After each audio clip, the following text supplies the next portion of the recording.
Welcome back. ഹെവിക്കുള്ളൊരു പുതിയ വീഡിയോയിലേക്ക് എല്ലാവർക്കും സ്വാഗതം. നമുക്ക് ചെയ്യാനുള്ളത് ഭാരത് ബെൻസാണ്. ഭാരത് ബെൻസിൻ്റെ 3 വണ്ടിയുണ്ട് നമുക്ക് ചെയ്യാം. സംഭവം കണ്ടെയ്നർ കൊണ്ടുപോകുന്ന വണ്ടികളാണ്. BS3 2 വണ്ടിയും ഒരു BS4 വണ്ടിയാണ് നമുക്ക് ചെയ്യാനുള്ളത്. ഓക്കെ, നമ്മുടെ സ്ഥലം വരുന്നത് കൊടുങ്ങല്ലൂരാണ്. നമ്മുടെ വർക്ക്ഷോപ്പിനൊക്കെ തൊട്ടടുത്ത് തന്നെയാണ് വരുന്നത്. അപ്പോൾ ഒരു കമ്പനിയിൽ തന്നെ 3 വണ്ടികളാണ് നമുക്ക് ചെയ്യാനുള്ളത്. പറഞ്ഞത് മാറിപ്പോട്ടെ, 2 BS4ഉം ഒരു BS3 ആയിട്ടോ ഉള്ളത്. ഓക്കെ, നമ്മുടെ വർക്ക് പിള്ളേർ രാവിലെ നമ്മുടെ സർവീസ് ടീം രാവിലെ തന്നെ എത്തി നമ്മുടെ ടീമിൻ്റെ വർക്ക് പയ്യെ തുടങ്ങിയിട്ടുണ്ട്. ഇപ്പോൾ കണ്ടത് നമ്മുടെ ട്രാവലറാണ്, സർവീസ് വണ്ടിയുടെ മേലുള്ള യൂണിറ്റാണ് കണ്ടത്. അത് 24 ആക്കി ഞങ്ങൾ വെച്ച് സെറ്റ് ചെയ്തിട്ടുണ്ട്. വണ്ടി 12 ആണെങ്കിലും 24 യൂണിറ്റിനകത്ത് സെറ്റ് ചെയ്തിട്ടുണ്ട്. 24 യൂണിറ്റ് കണ്ടമാന സമയം നമുക്ക് ബാക്കപ്പും കാര്യങ്ങളെല്ലാം കിട്ടും. അപ്പോൾ അവർക്ക് കിടന്നുറങ്ങാനും അതിനൊക്കെ വേണ്ടിയിട്ടാണ് അതങ്ങനെ ചെയ്തേക്കണേ. ഓക്കെ, നമുക്ക് ഇതിക്ക് മുന്നേ വീഡിയോയിൽ പറഞ്ഞ പോലെ തന്നെ ബെൻസിൻ്റെ മേലെ ഒരു പ്ലേറ്റ് വരുന്നുണ്ട്. നോർമലി നമ്മൾ ആ പ്ലേറ്റ് അഴിച്ചെടുക്കലായിരുന്നു ആദ്യം ചെയ്തുകൊണ്ടിരുന്നത്. ഇപ്പോൾ അഴിക്കലുമില്ല. ആ പ്ലേറ്റുമ്പോൾ തന്നെ ജസ്റ്റ് കട്ട് ചെയ്ത് കളഞ്ഞിട്ടാണ് ഞങ്ങൾ ഈ യൂണിറ്റ് ഫിറ്റിങ് ചെയ്യാറ്. അപ്പോൾ വളരെ പെട്ടെന്ന് തന്നെ നമുക്ക് ഫിറ്റ് ചെയ്യാൻ പറ്റും. ഓക്കെ, അപ്പോൾ നമ്മുടെ ടീം അത് ഒന്ന് കട്ട് ചെയ്തെടുക്കുന്നുണ്ട്. അപ്പോൾ അതിൻ്റെ നടുക്ക് കിടക്കുന്ന വൈറ്റ് വണ്ടിയുടെ ആ ഭാഗത്ത് നിന്ന് എവിടെ നിന്നോ എന്തോ ലീക്ക് വന്നിട്ട് അങ്ങനെ ഒരു ടാർ ഷീറ്റ് വെച്ച് ഒട്ടിച്ചിട്ടുണ്ട്. ഇനിയിപ്പോൾ അത് പ്രശ്നമല്ല. ഇനിയിപ്പോൾ നമ്മുടെ യൂണിറ്റ് ആ ഭാഗത്ത് അത് ഫുൾ അഴിച്ചെടുത്തിട്ട് ഞങ്ങളവിടെ ബീഡിങ്ങും കാര്യങ്ങളും ഇടുന്നത്. അപ്പോൾ പിന്നെ ലീക്കേജിൻ്റെ ഒരു പ്രശ്നം ഒരു കാരണവശാലും വരില്ല. അപ്പോൾ ആ ഭാഗം ഞങ്ങൾ സെറ്റായിട്ട് കട്ട് ചെയ്തെടുത്ത് അങ്ങനെ തന്നെ കളഞ്ഞതിന് ശേഷം അവിടെ നല്ല തിക്നെസ്സുള്ള ബീഡിങ് ഇടും, റബ്ബർ ബീഡിങ് ഇടും. ആ റബ്ബർ ബീഡിങ് ഏകദേശം 1 ഇഞ്ചിനടുത്ത് കനമുണ്ടാകും.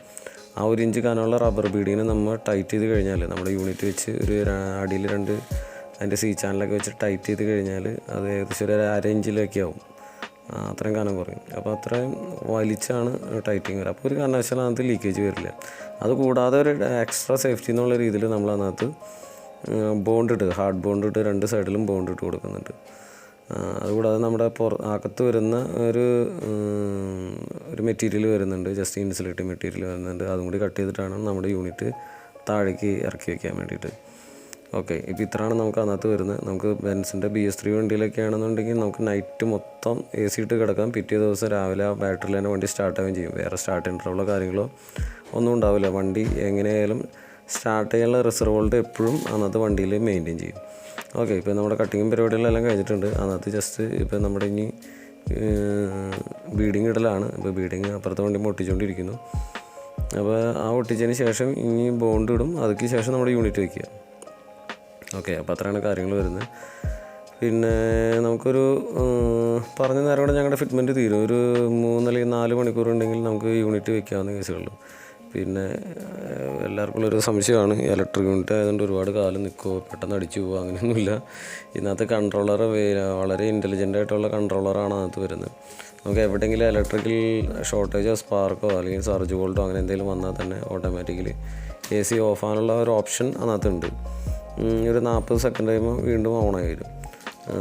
അപ്പോൾ അതേ നമ്മുടെ വീടുകളിലൊക്കെ ELCBയുടെ പോലത്തെ അതേ സെയിം വർക്കിംഗ് തന്നെ. സർജ് വോൾട്ടും കാര്യങ്ങളും വന്നാൽ അത് പ്രൊട്ടക്റ്റ് ചെയ്യാനുള്ള എല്ലാ സെറ്റപ്പുകളും അതിനകത്തുണ്ട്. അപ്പോൾ ഒരു കാരണവശാലും കംപ്ലയിൻറ്റ് വന്ന് പോകുന്നുള്ളൊരു പേടി വേണ്ട. നമുക്കത് ലോങ് ലൈഫ് തന്നെ കിട്ടും. ഇപ്പം നമ്മളിപ്പോൾ ഈ യൂണിറ്റുകൾ ചെയ്യാൻ തുടങ്ങിയിട്ട് ഇപ്പോൾ ഈ മോഡൽ യൂണിറ്റുകൾ ചെയ്യാൻ തുടങ്ങിയിട്ട് റൂഫ് ടോപ്പ് മോഡലുകൾ മാത്രം ചെയ്യാൻ തുടങ്ങിയിട്ട് ഏകദേശം 1 വർഷം കഴിഞ്ഞു. വേറെ പ്രശ്നങ്ങൾ ഞങ്ങൾക്ക് വലിയ കാര്യമായിട്ടൊന്നും വന്നിട്ടില്ല. പിന്നെ കോറി പർപ്പസും അങ്ങനത്തെ കൂടുതലും നമ്മൾ ചെയ്യുന്നുണ്ട്. അപ്പോൾ അതിൽ പോലും വലിയ പ്രശ്നങ്ങളില്ല. പിന്നെ ചിലവരുടെ പ്രശ്നമാണ് വെള്ളം ലീക്കാവുന്നത്. ഒരു കാരണവശാലും വെള്ളം ലീക്ക് വരില്ല. പിന്നെ മേലെ ഫാൻ വരുന്നുണ്ട്, ആ ഫാൻ നനഞ്ഞ് കഴിഞ്ഞാൽ ഷോർട്ടായി പോകാനൊക്കെ അങ്ങനെയൊന്നുമില്ല. അതൊക്കെ വാട്ടർ പ്രൂഫ് ബ്രഷ്ലെസ് ഫാനുകളാണ്. അപ്പോൾ നമ്മുടെ ഫുള്ള് ബ്രഷ്ലെസ് ആയതുകൊണ്ട് തന്നെ ഒരു BLDC ടെക്നോളജിയിലും കൂടിയിട്ടാണ് നമ്മുടെ സാധനങ്ങളെല്ലാം വർക്ക് ചെയ്യുന്നത്. അതുകൊണ്ടാണ് വളരെ കുറഞ്ഞ പവറിൽ ഇത്രയും കണ്ടമാനം നമുക്ക് ടൈം എക്സ്റ്റെൻഡ് ചെയ്ത് കിട്ടുന്നത്. അപ്പോൾ അതുകൊണ്ട് തന്നെ ബ്രഷ് ആയിട്ടുള്ള ഒരു പരിപാടി ഇല്ലാത്തതുകൊണ്ട്, ആർമേച്ചറും ബ്രഷും അങ്ങനത്തെ ഒരു പരിപാടി ഇല്ലാത്തതുകൊണ്ട് തന്നെ നമുക്ക് ലൈഫ് കൂടുതൽ കിട്ടും. സിസ്റ്റത്തിന് ലൈഫ് കൂടുതലായിരിക്കും. അതുപോലെ തന്നെ മെയിൻ്റനൻസ് ഫ്രീ ആയിരിക്കും, മെയിൻ്റനൻസ് കുറവായിരിക്കും, വളരെ കുറവായിരിക്കും. കൂടാതെ അതിനകത്ത് തന്നെ 2 ഫിൽറ്റർ വരുന്നുണ്ട്. ആ ഫിൽറ്റർ ഇടയ്ക്ക് നമ്മളൊന്ന് കഴുകിയിട്ടാൽ മതി. നമ്മൾ എങ്ങനെ യൂസ് ചെയ്യുന്നത്, നമ്മുടെ കണ്ടീഷൻ എങ്ങനെയാണോ അതിനനുസരിച്ച് ഒന്ന് കഴുകിയിട്ടാൽ ആ ഫിൽറ്റർ, അതായത് പ്ലാസ്റ്റിക്കിൻ്റെ ഫിൽറ്ററാണ് വരുന്നത്.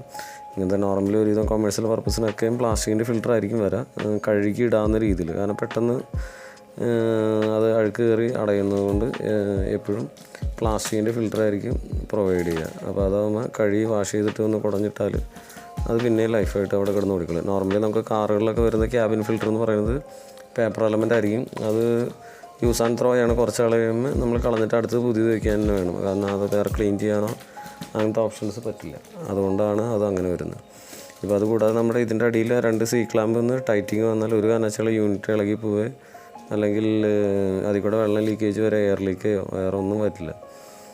ഈ 2 നമുക്ക് മേലേന്ന് വരുന്ന 2 വയർ കണക്ഷൻ മാത്രമേ ഉള്ളൂ. അത് നേരെ 2ഉം ഡയറക്റ്റ് ബാറ്ററിയിലോട്ടാണ് കണക്ട് ചെയ്യുന്നത്. വേറെ അല്ലാതെ എഞ്ചിനായിട്ട് യാതൊരു ബന്ധം വരുന്നില്ല നിലവിൽ. ഓക്കെ, പിന്നെ നമ്മുടെ ആ യൂണിറ്റ് വരുന്ന ABS പ്ലാസ്റ്റിക് ആണ്. അതുകൊണ്ട് തന്നെ പ്രത്യേകിച്ച് വേറെ കംപ്ലൈൻറ്റുള്ള കാര്യങ്ങളൊന്നും വരാനില്ല. അത്യാവശ്യം തിക്നെസ് ഉള്ളതിന് ചെറിയ കമ്പും പോലും തട്ടിയാലൊന്നും അത് മിക്ക കേൾക്കില്ല.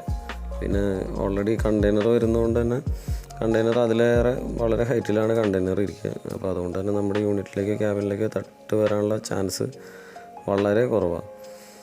ഓക്കെ, അപ്പോൾ ഇത് നമുക്ക് ഫ്യൂവൽ എഫിഷ്യൻ്റാണ്. അതായത് വളരെ എന്താ പറയുക, ഫ്യൂവല് ലാഭിക്കാൻ പറ്റും നമുക്ക് ഇതുകൊണ്ട്. അങ്ങനെ വണ്ടി സ്റ്റാർട്ട് ചെയ്യാതെ AC ഇടാമെന്ന് പറയുമ്പോൾ നോർമലി AC ഉള്ള വണ്ടിയാണെന്നുണ്ടെങ്കിൽ എല്ലാവരും ഇപ്പോൾ രാത്രി കിടന്നുറങ്ങുമ്പോഴായാലും AC ഇട്ടായിരിക്കും കിടക്കുക. ഇപ്പോൾ AC ഇട്ട് കിടക്കുമ്പോഴുള്ള പ്രശ്നം വരുന്നത്, ഇപ്പോൾ 10 മണിക്കൂർ അല്ലെങ്കിൽ 8 മണിക്കൂർ നമ്മൾ കിടന്നുറങ്ങി വണ്ടി സ്റ്റാർട്ട് ചെയ്തിട്ട് അത്രയും സമയത്ത് ഡീസൽ നമ്മുടെ കയ്യിൽ നിന്ന് പോകും. ഇതാകുമ്പോൾ ആ സമയം മൊത്തം നമുക്ക് വണ്ടി സ്റ്റാർട്ട് ചെയ്യാതെ AC ഇട്ട് കിടന്നുറങ്ങാൻ പറ്റും. അതുപോലെ തന്നെ പകൽ പക്ക അന്നത്തെ ടർബോ മോഡ് എന്ന് പറഞ്ഞിട്ടുള്ള മോഡുകളുണ്ട്. നമുക്ക് ചൂട് പുറമെ കൂടുതലാണെങ്കിൽ അതിനനുസരിച്ച് അത് വർക്ക് ചെയ്തോളും. ടർബോ മോഡൽ, ഇക്കോ മോഡുണ്ട്. ഇപ്പോൾ ഏത് മോഡലിട്ടാലും ഇപ്പോൾ പുറമെ ചൂടിനനുസരിച്ച് നമ്മുടെ സിസ്റ്റം അതിനകത്ത് കാറ്റ് കൂടുതലും കുറവും അങ്ങനത്തെ ഉള്ള റേഞ്ചിലേക്ക് മാറ്റങ്ങൾ വന്നുകൊണ്ടിരിക്കും. ചൂട് കൂടുതലാണെന്നുണ്ടെങ്കിൽ അതിനനുസരിച്ച് കാറ്റിൻ്റെ ഫ്ലോയും കയറി വരും, കൂളിങ് കൂടി വരും. തണുക്കുന്നതിനനുസരിച്ച് അതിൻ്റെ കംപ്രസറിൻ്റെ സ്പീഡും കാര്യങ്ങളെല്ലാം കുറഞ്ഞു വരും. അങ്ങനെയാണ് അതിൻ്റെ പവർ വളരെ കുറഞ്ഞ രീതിയിൽ അത് യൂസിങ് വരുന്നത്. അപ്പോൾ അന്നത്തെ വേറെ കംപ്ലയിൻറ്റ്സ് അങ്ങനെ പ്രത്യേകിച്ച് വരാനൊന്നുമില്ല. അതുപോലെ തന്നെ നമ്മുടെ ഇപ്പോഴത്തെ ന്യൂ മോഡൽ യൂണിറ്റിൽ സ്വിങ്ങും കാര്യങ്ങളെല്ലാം വരുന്നുണ്ട്. കാറ്റ് അങ്ങോട്ടും ഇങ്ങോട്ടും മൂവ് ആവുന്ന രീതിയിൽ സ്വിങ് വരുന്നുണ്ട്.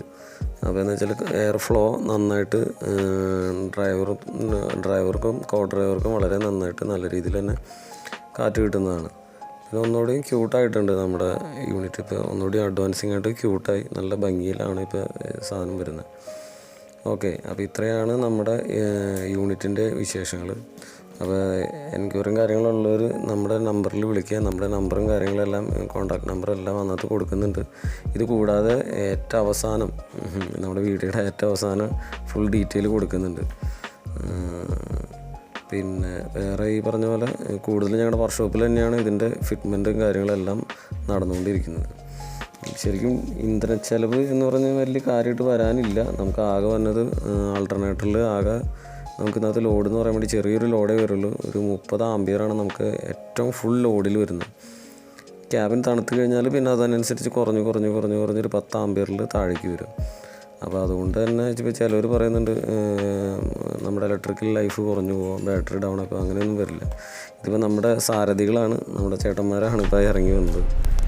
അപ്പോൾ നമുക്ക് അവരുടെ ഒരു റിവ്യൂ കൂടി കേൾക്കാം. നമ്മുടെ വർക്കുകളും കാര്യങ്ങളൊക്കെ കഴിഞ്ഞിരിക്കുകയാണ്.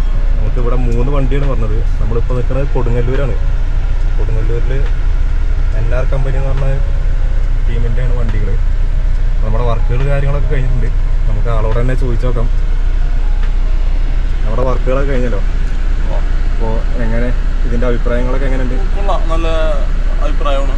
നന്നായിട്ട് കൂളാണ്ട് ഇട്ടിട്ട് ഒരു 10 മിനിറ്റ് 5 മിനിറ്റ് ആയിട്ടുള്ളൂ. അപ്പോഴത്തേക്ക് നല്ല അത്യാവശ്യം കൂളിങ് വണ്ടി ഉള്ളിൽ കിട്ടാണ്ട് കുഴപ്പമൊന്നുമില്ല. എല്ലാവരും നല്ല ക്വാളിറ്റിയും കാര്യങ്ങളൊക്കെ നല്ല ഉഷാറ് ക്വാളിറ്റിയാണ്. വേറെ കുഴപ്പമൊന്നും തോന്നണില്ല, പ്രത്യക്ഷത്തിൽ കുഴപ്പം തോന്നണില്ല. നമുക്ക് കണ്ടിട്ട് വർക്ക് ചെയ്ത് എങ്ങനെയെന്ന് നോക്കിയിട്ട് അഭിപ്രായം ഒന്നുകൂടെ വേണമെങ്കിൽ പറയാം കേട്ടാ. എന്തെങ്കിലും കൂടുതലായിട്ട് ചെയ്യേണ്ടതോ അങ്ങനെ എന്തെങ്കിലും അഭിപ്രായങ്ങളുണ്ടോ? അഭിപ്രായങ്ങൾ ഇപ്പോൾ അടിപൊളി. ഇപ്പൊ മറ്റേ ഇതിന് മുന്നേ വന്നൊരു മോഡൽ ഉണ്ട്, അതിന് വിട്ട് അപേക്ഷിച്ച് ഇത്തിരി ക്വാളിറ്റി തോന്നുന്നു കണ്ടിട്ട്. കാരണം അതിന്റെ സ്വിങ് സിസ്റ്റവും കാര്യങ്ങളൊക്കെ എല്ലാം ഉഷാറാണ്. അതേമാതിരി തന്നെ അതിന്റെ ക്ലീനിങ്ങും കാര്യങ്ങളൊക്കെ നമുക്ക് ഈസി ക്ലീനിങ് ആണ്, ഈ ഫിൽറ്ററും കാര്യങ്ങളൊക്കെ. അതൊക്കെ വെച്ച് നോക്കുമ്പോൾ കൊള്ളാമെന്നാണ് തോന്നുന്നത്. ഇനിയിപ്പോൾ വെച്ച് നമ്മൾ ഇത് ഉപയോഗിച്ച് ഡ്രൈവർമാരത് ഉപയോഗിച്ചിട്ട് എങ്ങനെയുണ്ടെന്നുള്ളത് വേണമെങ്കിൽ രണ്ടാമത് വേണമെങ്കിൽ ഒന്നുകൂടി പറയാം. നല്ല ചീത്തയാണെങ്കിലും രണ്ടാമത് പറയാം എന്താണെന്നുള്ളത് നോക്കട്ടെ. നമ്മുടെ കോൺടാക്റ്റും കാര്യങ്ങളൊക്കെ എവിടെ കിട്ടുന്നത്? ഞങ്ങൾക്ക് ഫസ്റ്റ് കിട്ടുന്ന യൂട്യൂബിൽ നിന്നാണ്. ഞങ്ങൾ ഈ ഏസിനെ കുറിച്ച് അറിഞ്ഞപ്പോൾ ഇത് സെർച്ച് ചെയ്തപ്പോൾ കിട്ടിയ യൂട്യൂബിൽ നിന്നാണ്. ആളെ നമ്പർ കിട്ടി, ആളെ വിളിച്ച്. അപ്പോൾ ആള് നല്ല ഹെൽപ്പിംഗ് ആണ്. ആൾ ഇവിടെ വന്ന് ചെയ്യുന്ന കാര്യമൊക്കെ സംസാരിച്ച് ആദ്യം വർക്കും കാര്യം അങ്ങനെ പുറത്ത് വെച്ച് ചെയ്യണം അങ്ങനെ പറഞ്ഞത്. ലാസ്റ്റ് സംസാരിച്ചപ്പോൾ ഇവിടെ 3 വണ്ടി അടുപ്പിച്ച് ചെയ്ത് തരാമെന്ന് പറഞ്ഞിട്ട് വന്നു. കുഴപ്പമില്ല, നല്ല രീതിക്ക് നമുക്ക് ചെയ്ത് തന്നിട്ടുണ്ട്. ബാക്കിയൊക്കെ ഇനി ഉപയോഗിച്ച് നോക്കി അതന്നെ ബാക്കിയൊക്കെ എന്താ വെച്ചാൽ ഉപയോഗിച്ച് നോക്കിയിട്ട് അറിയാൻ പറ്റുള്ളൂ. ഇപ്പം വെച്ചിട്ടല്ലേ ഉള്ളൂ. ഇപ്പം വെച്ച ഈ ഒരു അരമണിക്കൂർ പെട്ടെന്ന് കൂളായി വണ്ടി. ഒരു 10 മിനിറ്റ് കൊണ്ട് വണ്ടി മൊത്തത്തിൽ കൂളായി. നല്ല വെയിലത്ത് തന്നെ കിടക്കണം. ഇപ്പം സമയം 12 മണി നേരത്തെ നല്ല വെയിലത്ത് കിടക്കണം. എങ്കിലും കുഴപ്പമില്ല, നല്ല അത്യാവശ്യം ഒരു കൂളിംഗ് ആയിട്ടുണ്ട് വണ്ടി. ഇപ്പം എന്താണെന്നുള്ളത് ഉപയോഗിച്ച് നോക്കിയിട്ട് എന്താ വെച്ചാൽ പറയാം. ഓക്കെ.